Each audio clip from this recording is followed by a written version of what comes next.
Transit-oriented development, also known as TOD, is developing around transportation facilities and being mindful of the connection between development and transportation and making sure that the two complement one another. So a big focus of Brightline is developing around our stations so that you have opportunities to work or live or play around our station, and that encourages ridership on our trains, and then it also makes our trains make the development more attractive to people, either to work there or to live there. So at Miami Central, which is Brightline's station in downtown Miami, we have 2 office buildings, so we have jobs. We're building 2 residential towers, which will have 816 apartment units. And then we have over 100,000 square feet of retail and restaurant space. So there's opportunities for people to either work near the station, live near the station, go out to eat at a restaurant at the station, or any combination of the above.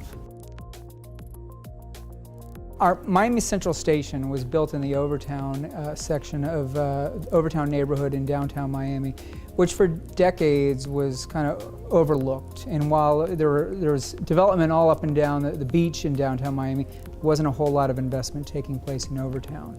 But by activating our property and opening the station, there's been a lot of investment in the area, not just with what we're doing through TOD, but a lot of the adjacent property owners now are realizing the benefit and the value that Brightline creates, and they're making investments in their property as well. So this is creating jobs for the people that live in the area. A lot of them work for Brightline, but not just that. The 2 office towers that we have all have jobs. The retail that we have at our station all provide jobs. So it provides jobs for them, and then just really has awakened and energized an area that was kind of overlooked for a long time.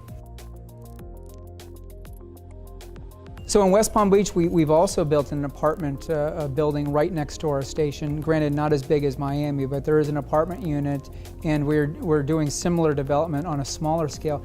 But what our train has done is it has allowed people in Palm Beach County, whether they live next to our station or anywhere in Palm Beach County, to get to downtown Miami in a reliable, comfortable way. So they know how long it will take them. They're not going to get stuck in traffic on I-95. It'll be comfortable and productive time. They can actually they can relax, or they can start their job, they can start their work day because we have Wi-Fi on all our trains. They can start work while they're going to downtown Miami. So it expands the reach of employment opportunities up and down the corridor. So if you're a business in downtown Miami, it's now very viable for somebody that lives in West Palm Beach to commute every day on our train and have a job in downtown Miami. And that's important for companies that are looking to locate. So during when Amazon was looking for a second headquarters, part of Miami's pitch, Brightline was part of Miami's pitch. So they touted Brightline because it expands the workforce reach. So it opens up employment centers to a broader pool of potential employees and gives them a viable commuting alternative to being stuck on the highway.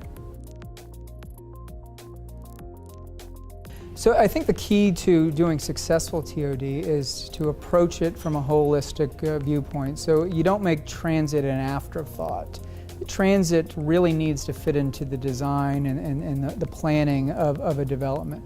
So using our Miami Central Station as an example, we have a branded Lyft pickup area that is used for rideshare and paratransit and chartered buses, and it was designed into the station. So it's a natural flow. When people get off the train, they go down to the station and walk out the doors. It's very easy to see where you're going to get picked up. It's not an afterthought.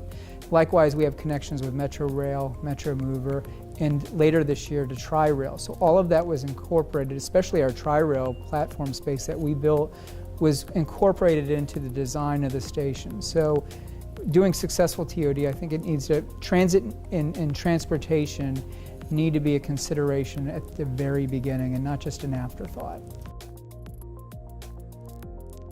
TOD creates value, or transportation creates value, so we have captured a lot of that value around our stations by developing our stations.